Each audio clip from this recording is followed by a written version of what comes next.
주님, 오늘도 주님의 은혜를 사모함으로 이 자리에 나왔습니다.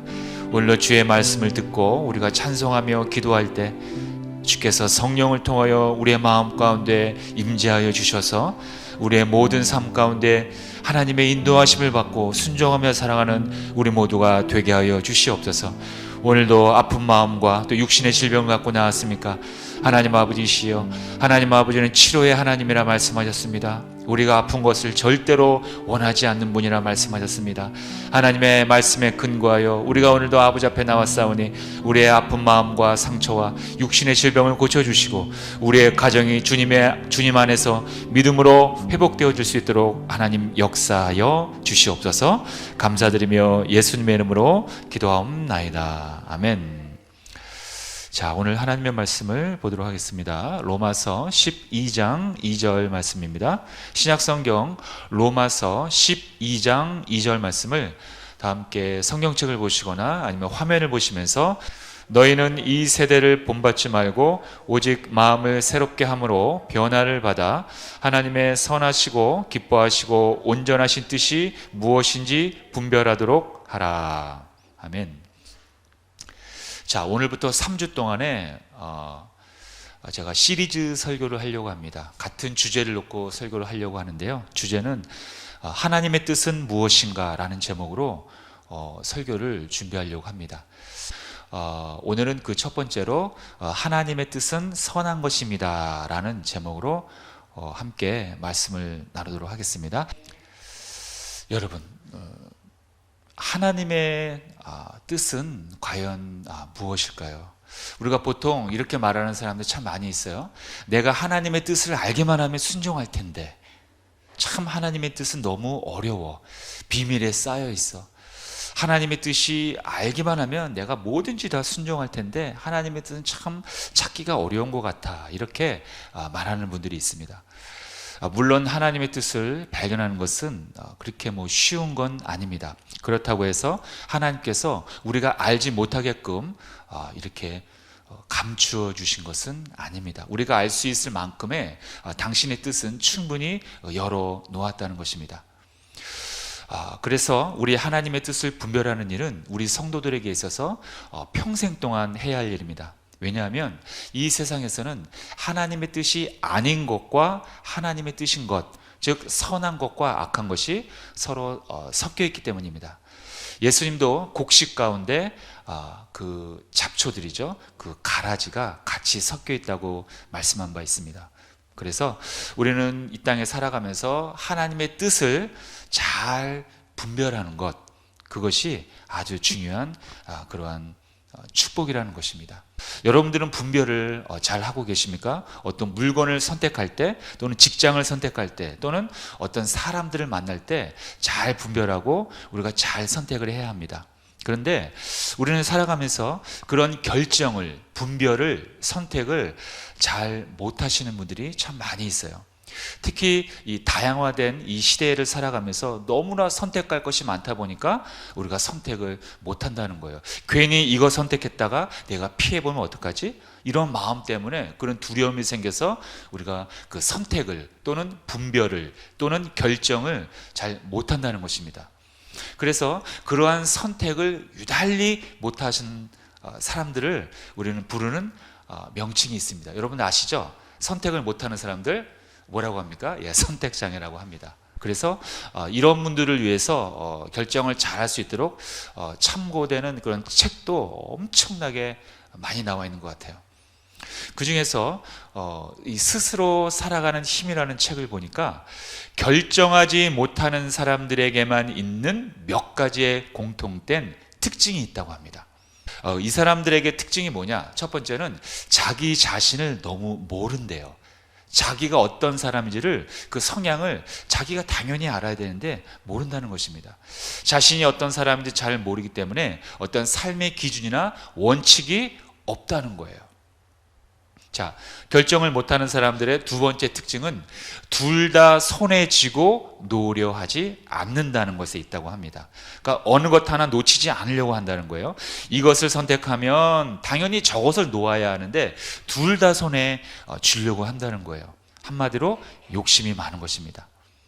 자, 세 번째로 결정을 잘 못하는 사람들의 특징은 잘못에 대한 책임을 자기가 지려고 하지 않는다는 거예요. 회피한다는 것입니다. 선택을 잘 못하는 사람들은 이들의 그 실패와 타인의 부정적 평가에 대해서 굉장히 예민하다고 합니다. 그래서 자기 스스로 선택을 잘 안 하려고 한다고 합니다. 그래서 다른 사람의 결정에 그냥 따라간다는 거예요. 요즘 말로 막 이렇게 묻어간다고 하죠. 자기가 선택을 못하고 또는 안 하고 다른 사람이 선택한 것을 그대로 보고 따라간다는 거예요. 그래서 혹시 그게 잘못되면 그 사람들에게 책임을 전가한다는 것입니다. 이건 나 책임이 아니야. 많은 사람들이 그 길을 선택했잖아. 그래서 나는 그냥 따라갔을 뿐이야. 그렇기 때문에 이거는 내가 잘못한 것이 아니라 먼저 선택한 사람들이 잘못했기 때문에 내가 피해를 보는 거야. 이렇게 책임을 회피한다는 것입니다. 물론 앞에 있는 많은 사람들이 그 길을 선택했다고 해도 최종적으로 선택한 것은 나이기 때문에 내가 책임을 져야 하는데 자기의 책임을 자기에 돌리지 않고 이렇게 책임을 전가한다는 것이 바로 결정을 못하는 사람들에 대한 공통점이라고 합니다. 여러분들은 혹시 이 세 가지 특징 중에 속해 있는 것들이 혹시 있습니까? 한번 생각을 오늘 집에 가셔서 해보시기 바랍니다. 우리에게는 이러한 특징들을 피해야 합니다. 당연히 안 좋은 것들이죠. 이러한 것들을 피해서 우리는 하나님의 뜻을 잘 분별하고 결정하고 선택하는 그러한 태도를 가져야 한다는 것입니다. 그런데 다행히도 성경은 하나님의 뜻은 이러한 것이다라고 아주 분명하게 우리에게 말씀하고 있다는 것입니다. 나는 하나님의 뜻이 도대체 무엇인지 모르겠습니다 라는 말을 못하도록 그렇게 나와 있다고 하는 것입니다. 그래서 오늘 읽은 본문이죠. 로마서 12장 2절에서 분명히 하나님의 뜻은 이러한 것이다라고 세 가지로 나와 있다는 것입니다. 첫째는 아까 뭐라고 나왔습니까? 선하시고, 두 번째는 기뻐하시고, 세 번째는 온전한 것이라고 나와 있다는 것입니다. 자, 우리 다시 한번 오늘 본문 읽어볼까요? 자, 시작. 너희는 이 세대를 본받지 말고 오직 마음을 새롭게 함으로 변화를 받아 하나님의 선하시고 기뻐하시고 온전하신 뜻이 무엇인지 분별하도록 하라. 바로 저것입니다. 하나님의 뜻은 선하신 것입니다. 또 하나님의 뜻은 기뻐하시는 것입니다. 또 하나님의 뜻은 온전하신 것입니다. 바로 저러한 하나님의 성품이 하나님의 뜻이라는 것입니다. 우리가 이러한 하나님의 속성을 분명히 알고 믿고 깨닫는다면 우리가 살아가면서 수많은 선택을 할 때 그것이 하나님의 뜻인지 아닌지를 아주 명확하게 분별할 수 있다는 것을 알 수가 있다는 것입니다. 자, 그런데 문제가 있습니다. 하나님의 뜻은 선한 것이라는 것은 알겠는데 선한 것을 어떻게 분별하느냐, 그것이 선한 건지 악한 건지를 잘 모른다는 거예요. 우리들은 어느새 이 선하고 악한 것을 잘 분별하지 못하기 때문에 그냥 선과 악을 쉽게 생각하고 쉽게 판단하는 경향이 많이 있습니다. 예를 들자면은 그냥 선해 보이면 선한 것이고 또 악해 보이면 그냥 악한 것으로 판단한다는 것입니다. 또는 나에게 유리한 조건이면 선한 것이고 또 나에게 좋은 조건이 아니면 그냥 무조건 그걸 악으로 결정하는 그러한 판단이 쓸 때가 참 많이 있다는 것입니다. 물론 전혀 일리가 없는 것은 아니지만 여러분 한번 생각해 보세요. 그렇게 만약에 선과 악이 쉽게 구별되는 것이었다면 하나님께서 우리에게 분별하라는 말씀을 왜 하셨을까요? 그죠? 하나님은 분명히 선과 악을 분별하라고 했습니다. 근데 우리는 선과 악을 그냥 겉모습만 보고 또는 아주 쉽게 판단한다는 것입니다. 그렇지만 실상은 그렇지 않다는 것입니다. 악한 영은 우리가 믿음의 그 굳센 데서 항상 떨어져 나가기를 바라며 미혹하고 유혹합니다. 그래서 선악을 잘 분별하지 못하도록 비슷하게 만들어서 우리의 분별력을 흐트러 놓는다는 거예요. 자, 그렇다면 우리가 하나님의 선하심이란 무엇인가를 한번 알아보도록 하겠습니다. 하나님의 선하심이란 무엇인가? 하나님의 선하심을 우리가 분명히 안다면 악한 것을 분별할 수 있기 때문입니다. 하나님의 속성 중에서 이 하나님의 선하심이란 정말로 너무나 광대합니다.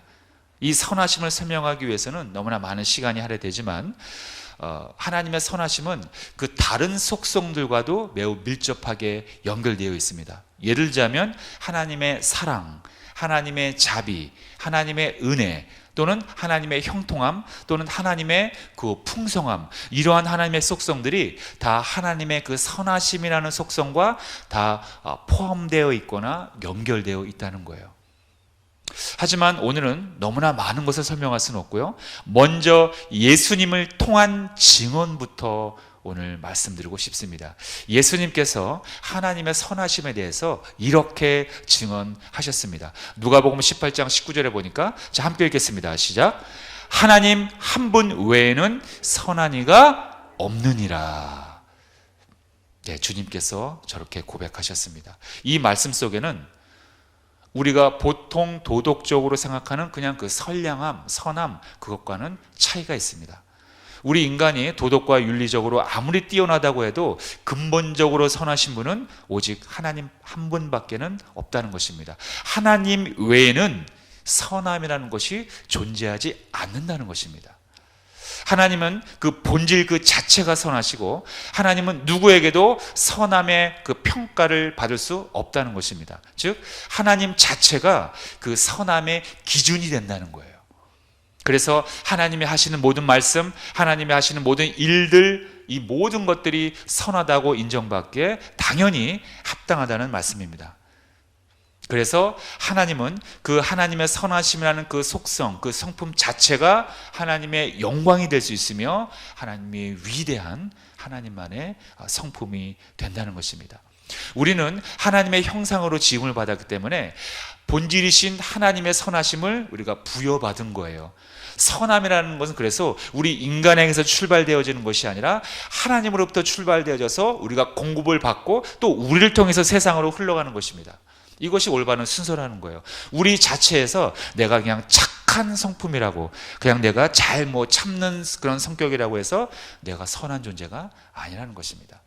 여러분, 우리 인간의 정체성은 내가 정하는 것이 아니라 하나님에 의해서 정해지는 것입니다. 내가 정하는 정체성은요, 나이마다 바뀝니다. 때마다 바뀝니다. 늘 바뀌는 게 우리 인간의 정체성입니다. 그렇기 때문에 우리 인간의 정체성은 하나님으로부터 내 자아상이 발견되어지고 정해지는 것입니다. 자, 출애굽기 33장을 보면은 모세가 하나님의 영광을 보여달라고 하는 장면이 있습니다. 그런데 참 여기서 이상한 것은 하나님의 영광을 보여달라고 하는 그 모세를 향해서 하나님은 영광을 보여주지 않으시고 이런 말씀을 하세요. 약간 동문서답과 같은 말씀을 하십니다. 출애굽기 33장 18절과 19절을 함께 보겠습니다. 시작. 모세가 이르되 원하건대 주의 영광을 내게 보이소서. 야훼께서 이르시되 내가 내 모든 선한 것을 내 앞으로 지나가게 하고 야훼의 이름을 내 앞에 선포하리라. 나는 은혜 베풀 자에게 은혜를 베풀고 긍휼히 여길 자에게 긍휼을 베푸느니라. 분명히 모세는 18절에서 주여 영광을 내게 보이소서.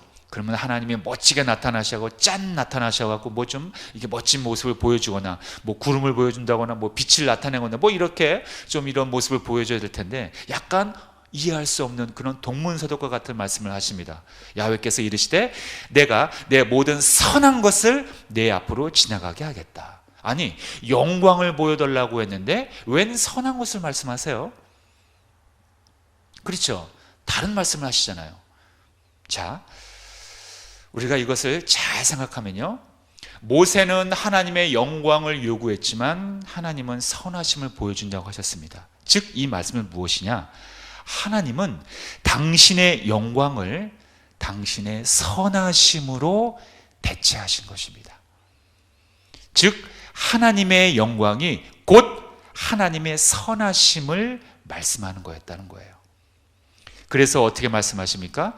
저 마지막 부분에 보면은 은혜 베풀 자에게 은혜를 베풀고 긍휼히 여길 자에게 긍휼을 베푸느니라.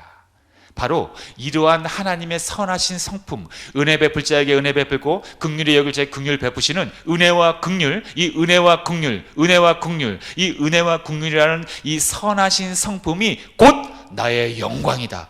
이렇게 모세에게 선포하는 겁니다. 모세가 생각했던 그 영광, 왠지 좀 하나님다운 그런 어떤 초자연적인 그러한 모습이 아니라, 하나님은 네가 원하는 그런 영광, 그런 거 아니야. 진짜 영광은 이걸 말하는 거야. 뭐냐? 바로 은혜와 긍휼함이 나의 영광이다. 이 선함이 곧 영광이라는 것을 모세에게 알려주신 것입니다.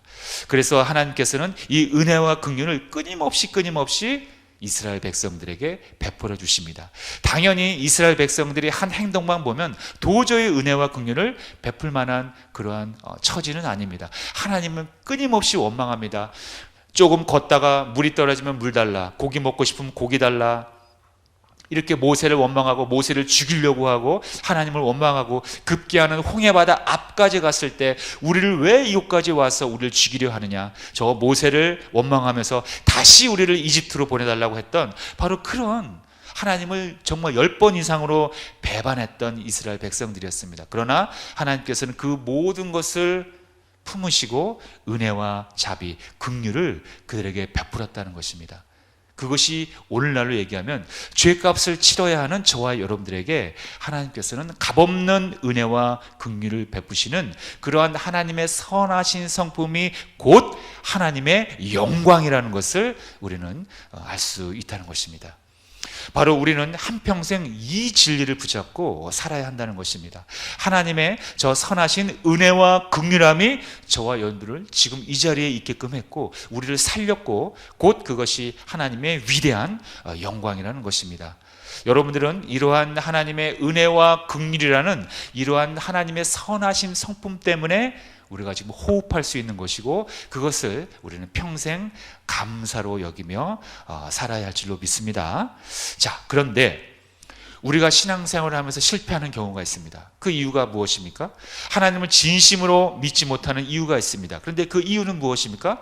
우리는 교회 외에 교회에도 충성을 해야 하는데 하나님과 교회에 충성하지 못해요. 그 이유가 무엇입니까? 또 적극적으로 예배를 드리지 못합니다. 어떤 사람들은 교회를 그저 그냥 종교 생활의 일부로 생각하는 경우가 있습니다.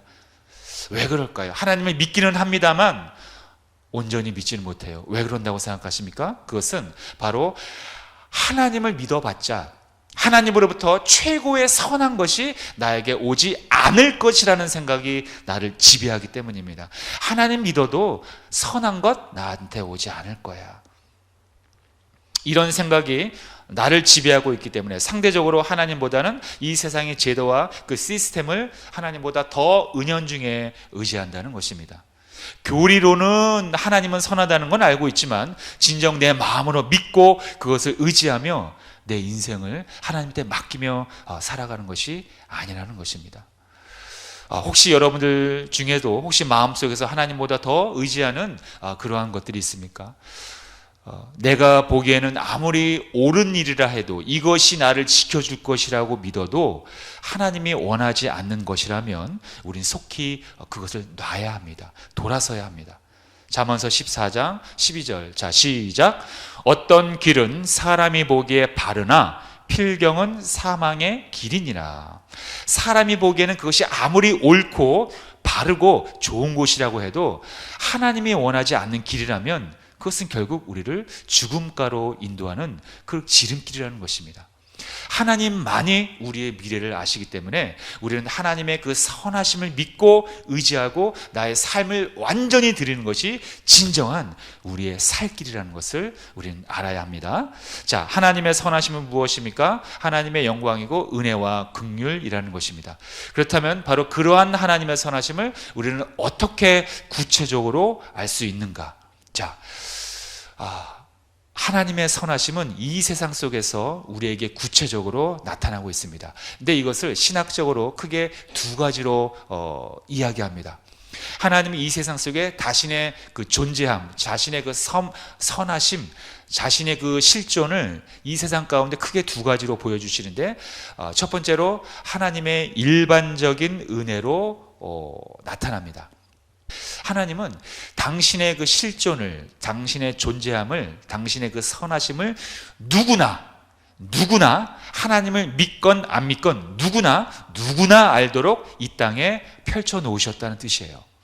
주로 하나님의 그 일반적 계시 또는 일반적 은혜라고 하는데, 그 일반적인 계시나 은혜는 어떻게 나타나는가? 주로 이 땅의 자연 또는 인간의 역사, 또 우리의 양심, 주로 저런 요소들을 통해서 하나님은 모든 인간들에게 하나님, 나는 이 땅에 존재한다, 나는 곧 존재하는 너희의 하나님이고 나는 선한 하나님이라는 것을 우주 만물을 통해서, 저 자연을 통해서, 또 흘러가는 인간의 모든 역사를 통해서, 또 우리 개인의 각 양심을 통해서 하나님은 계시하셨다는 것입니다. 그래서 그 누구도 하나님을 몰랐다는 핑계를 대지 못하도록 하나님은 저렇게 시스템을 만들어 놓았다는 것입니다. 그것을 우리는 하나님의 일반적인 은혜다, 이렇게 말씀합니다. 자, 로마서 1장 20절에 이렇게 나와 있습니다. 자, 시작. 창세로부터 그의 보이지 아니하는 것들 곧 그의 영원하신 능력과 신성이 그가 만드신 만물에 분명히 보여 알려졌나니 그러므로 그들이 핑계하지 못할지니라. 예, 창세로부터 하나님의 모든 능력과 신성이 그가 창조하신 모든 만물에 분명히 나타났다는 것입니다. 그래서 그 아무도 하나님과 독대할 때 핑계하지 못할 것이라는 겁니다. 그런데 문제는 이러한 일반적인 하나님의 은혜만으로는 하나님을 확실히 알 수 없습니다. 어떤 초월적인 존재에 대해서 막연하게 느낄 뿐 어떤 구체적으로 분명한 하나님의 선하신 성품을 알기에는 조금 부족하다는 거예요. 왜? 바로 죄 때문입니다. 원래는 아니었어요. 그런데 죄로 인해서 하나님이 이 땅에 펼쳐놓으신 그 일반적인 계시들을 우리가 알 수 없게끔 죄라는 녀석이 우리의 영안을 가려놨다는 거예요. 그래서 하나님은 특별한 방법을 또 우리에게 주십니다. 그것이 바로 말 그대로 하나님의 그 특별한 계시 또는 특별한 은혜로 우리에게 자신의 선하심을 나타내십니다. 그렇다면 이 특별 계시, 하나님의 이 특별한 방법으로 자신의 존재를, 자신의 선하심을 어떤 방법으로 이 땅에 우리에게 보여주셨는가? 그것이 바로 오늘 얘기하려고 하는 예수 그리스도 또는 성경, 하나님의 말씀이죠. 바로 이러한 것들이 하나님의 특별 계시다, 이렇게 우리가 신학적으로 이야기합니다. 하나님께서는 이 구약 시대에는 당신의 선하심을, 당신의 존재를 어떻게 계시하셨습니까? 구약의 그 선지자들을 통해서, 하나님이 특별히 정한 그런 예언자들, 선지자들을 통해서 하나님이 말씀하셨어요. 그래서 하나님은 그 대표성으로 선택된 몇몇의 선지자를 통해서 당신의 그 선하심을 이렇게 말씀을 전하십니다. 그러면 그 말씀을 받은 선지자들, 예를 들면 모세와 같은 그런 선지자들이 하나님의 말씀을 받고 대언을 합니다. 그래서 백성들에게 너희들의 이러한 죄가 있다고 한다, 하나님이. 그러니 빨리 회개하고 하나님께 돌아오고 각 가정에 있는 모든 우상을 버리고 하나님께 나오라고 한다, 이렇게 대언을 하는 것입니다. 바로 이렇게 선지자들을 통해서 하나님의 선하심을 예언했습니다. 계시했습니다. 또는 꿈으로 계시했습니다. 또는 환상으로 계시했습니다. 또는 들을 수 있는 목소리로, 또는 율법, 십계명과 같은 것으로 하나님은 당신의 선하심을 또는 존재하심을, 실존을 드러내셨습니다. 그러나 하나님은 최종적으로, 마지막으로 우리에게 가장 확실한 방법으로 당신의 선하심을 우리에게 특별하게 보여주셨습니다. 바로 그분이 예수 그리스도라는 것입니다. 우리는 예수 그리스도를 통해서 하나님의 선하심을 만날 수 있고, 하나님 그분 자체를 예수님을 통해서 우리는 만날 수 있다는 것입니다. 자, 요한복음 14장 6절에 예수님께서 이렇게 말씀하십니다. 자, 시작. 예수께서 이르시되 빌립아, 내가 이렇게 오래 너희와 함께 있으되 네가 나를 알지 못하느냐? 나를 본 자는 아버지를 보았거늘 어찌하여 아버지를 보이라 하느냐? 자, 제가 이렇게 빨간 글씨로 표현한 부분이 좀 중요한 부분입니다. 예수님께서 말하는 거예요. 빌립아, 너 지금 나를 보고 있지? 그러면 하나님을 보고 있는 거야, 이렇게 말씀하는 겁니다. 예수님은 바로 하나님이 선하시다는 가장 명백한 증거입니다. 하나님의 선하심을 어떻게 볼 수 있냐고요? 바로 예수 그리스도 자체가 하나님의 그 선하심의 가장 강력한 결정체라는 것입니다. 하나님께서는 우리에게 은혜와 긍휼을 베푸시기 위해서 당신의 사랑하는 아들 예수님을 우리에게 희생양으로 보내셨습니다. 우린 그 예수님을 믿고 우리가 죄악에서 구원을 받은 것입니다. 그래서 하나님의 선하심의 결정체란 바로 예수 그리스도를 통해서 우리에게 보여주셨다는 것입니다. 우리를 창조하신 하나님은 우리를 그 사랑하시는 그 증거로 당신의 아들을 죽이신 거예요. 자, 로마서 5장 8절. 자, 시작. 우리가 아직 죄인 되었을 때 그리스도께서 우리를 위하여 죽으심으로 하나님께서 우리에 대한 자기의 사랑을 확증하셨느니라. 자, 제가 조금 전에 말씀드렸습니다. 우리는 교회를 다니고 하나님을 믿기는 하지만 하나님을 믿기는 해도 하나님의 선하심이 나에게 오지는 않을 거야. 이런 생각이 지배하는 사람들이 가끔 있다고 했어요. 내가 교회를 다니고 하나님을 믿어도 내가 좋아하는 것 하나님이 보나마나 싫어할 거야. 하나님의 그 최고의 선하심이 나에게 오지는 않을 거야 라고 원망하는 분들이 많다는 것입니다. 그러나 우리가 방금 읽었던 저 로마서 8장을 진심으로 믿는다면 하나님이 가장 사랑하시는 당신의 아들을 죽이면서까지 저와 여러분들의 그 엄청난 가치를 증명하셨는데, 하나님께서는 우리의 형통을 위해서 여러분 뭘 아끼겠습니까? 하나님이 가장 보물 1호로 여겼던 예수님을 우리에게 주셨는데, 죽이면서까지 우리의 그 엄청난 가치를 증명하셨는데, 우리가 바라는 것, 우리의 형통함을 위해서 우리가 하나님 앞에 간절히 기도하는데, 우리가 그것을 형통함을 위해서 하나님이 뭘 안 주겠냐는 거예요. 하나님은 있는 거 없는 거 다 주시는 분입니다. 가장 아끼는, 가장 사랑하는 보석인 예수 그리스도를 우리를 위해서 희생하셨는데 뭘 안 주겠냐는 거예요. 그럼에도 불구하고 우리가 하나님의 선하심을 의심한다면 과연 우리의 삶은 어디로 가고 있는 것입니까? 우리가 만약에 하나님의 선하심이 내게는 오지 않을 거라는 불신이 가득하다면 다시 한번 이 말씀을 통해서 그 불신을 오늘 이 시간 이후부터 종식시키시길 바라겠습니다. 자, 로마서 8장 32절 시작. 자기 아들을 아끼지 아니하시고 우리 모든 사람을 위하여 내주신 이가 어찌 그 아들과 함께 모든 것을 우리에게 주시지 아니하겠느냐. 아멘. 믿으시죠? 네. 바로 이 귀한 말씀을 우리가 진정으로 믿고 나의 인생을 하나님 앞에 드리기로 여러분들이 결정하셨다면 원망함이 모두 사라질 것입니다. 어떤 분들은 그래요. 아니, 이런 말씀이 있으면 내가 원하는 기도마다 다 응답이 돼야 되는 거 아닙니까? 로또가 맞아야 되는 거 아닙니까? 일확천금이 나에게 와야 되는 거 아닙니까? 라고 말씀하시는 분들이 있습니다. 그러나 하나님께서는 우리의 미래를 아신다고 분명히 말씀하셨습니다. 우리가 멸망하는 길, 우리가 사는 길을 하나님은 분명히 아시고 나의 성품을 내가 나를 아는 것보다 더 자세히 아시는 하나님이라고 성경은 나와 있습니다. 그러하기에 우리는 하나님의 응답에 우리는 순종하며 살아갈 수가 있는 것입니다. 여러분, 하나님의 뜻은 무엇입니까? 결론적으로 오늘 설교의 제목처럼 선한 것이 하나님의 뜻입니다. 그렇다면 뭐가 선한 것입니까? 그것은 결론적으로 여러 가지 얘기할 수 있겠지만 결론적으로는 당신께서 당신의 독생자 예수 그리스도를 우리에게 보내신 일, 이것만큼 선한 것이 없다는 것입니다. 그렇다면 우리는 어떻게 해야 합니까? 그러한 하나님의 선하심에 우리는 어떻게 반응해야 합니까? 이제부터는 나를 향한 하나님의 선하심을 의심하지 않는 것, 바로 이것이 우리가 이제부터 살아갈 때 가장 먼저 가져야 할 마음입니다. 하나님께서 여러분들 향한 그 선하신 마음을 이제부터는 의심하면 안 된다는 거예요. 가장 사랑하는 자신의 아들을 죽이면서까지 여러분들의 가치를 높이셨다는 것입니다. 이러한 선하신 하나님인데 우리가 뭘 의심하냐는 겁니다. 하나님의 선하심을 진정으로 믿고 입술로 고백하고 여러분들의 삶을 하나님한테 드리시기를 축원합니다. 우리가 하나님의 선하신 성품을 의지한다면 우리의 믿음을 떨어뜨리는 그 고난 앞에서도 우리는 담대하게 우리는 승리할 수가 있는 것입니다.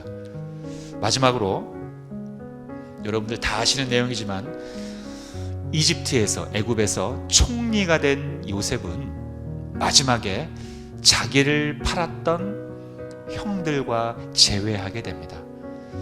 아무 죄도 짓지 않는 자기를 갑자기 형들이 밖으로 나오라고 해놓고 길가에 있는 웅덩이에다가 자신을 생매장 시키려고 합니다. 오직 질투와 시기 때문입니다. 다행히 생매장은 당하지 않았고 지나가는 그러한 상인에게 인신매매를 시켜버립니다. 노예로 팔아버린 거예요. 요셉이 어떤 특별한 잘못하지도 않았어요. 요셉은 그는 억울함으로 애굽으로 팔려가서 감옥살을 하게 되고 이런저런 고생을 겪은 후에 결론적으로는 총리가 됩니다. 그런데 자신을 그렇게 했던 그 형들을 마지막에 만난다는 겁니다. 그런데 요셉은 형들을 복수했나요? 복수하지 않았나요? 예, 복수하지 않았습니다. 참 그 마지막 장면이 우리의 심금을 정말로 울립니다. 복수하지 않고 이렇게 얘기를 하는 거예요. 그 형들한테. 자, 이 말씀을 보면 우리가 정말 어떻게 살아가야 하는가, 얼마나 마음이 아팠겠어요. 그러나 그 형들에게 복수하지 않고 이렇게 이야기합니다. 자, 함께 읽겠습니다. 시작. 당신들은 나를 해하려 하였으나 하나님은 그것을 선으로 바꾸사 오늘과 같이 많은 백성의 생명을 구원하게 하시려 하셨나니. 당신들, 형들이죠. 형님들은 나를 죽이려고 했지만, 해하려 하였지만 하나님은 그것을 선으로 바꾸사 오늘과 같이 많은 백성의 생명을 구원하게 하시려 하셨나니. 인간적으로 볼 때는 요셉, 총리 요셉은 정말 말 한마디면 형들을 완전히 그냥 그 즉시로 완전히 숙정할 수도 있었을 거예요. 그렇지만은 요셉은 바로 이 모든 역사가 하나님이 선으로 바꾸셔서 결론적으로는 자신을 통해서 많은 사람들을 살리게끔 하셨다고 이렇게 고백하는 것입니다. 즉 하나님의 선하심은 환난과 고난을 이길 수가 있다는 것입니다. 하나님의 선하심은 죽음을 이길 정도로 고난보다 강합니다. 우리는 그것을 명확하게 믿고 따라가야 합니다. 하나님의 선하심은 예수 그리스도라는 그 결정체로 나타나셨고, 우리가 그 예수님을 바라볼 때 하나님의 선하심을 발견하고 우리는 요셉이 그렇게 했던 것처럼 나의 모든 역사를 선으로 바꾸시는 그런 하나님을 우리가 믿어야 할 줄로 믿습니다. 여러분들 모두가 끝까지 하나님의 선하심을 믿음으로 인하여 최후의 요셉과 같은 최후의 승리자가 되어 생명의 멸관을 차지하시길 주님의 이름으로 축원드립니다. 예, 기도하겠습니다. 할렐루야. 좋으신 아버지 하나님 감사합니다. 하나님의 뜻은 무엇입니까? 첫 번째로 하나님의 뜻은 선한 것입니다. 그렇다면 무엇이 선합니까? 그것은 바로 당신의 독생자 예수 그리스도를 우리에게 보내신 것이 선한 일이었습니다. 그러면 우리는 이제 어떻게 살아야 합니까? 그것은 바로 하나님의 선하심을 의심하지 않고 최고의 하나님의 선한 것을 우리에게 주신 그 하나님께 감사드리며 선하심을 바라보며 나의 인생을 하나님께 드리는 것입니다. 하나님의 선하심은 죽음을 이길 정도로 고난보다 강합니다. 죽음보다 그 강한 선하심을 믿고 따르며 살아가는 우리 모두가 되게 하여 주시옵소서. 예수님의 이름으로 기도드리옵나이다. 아멘.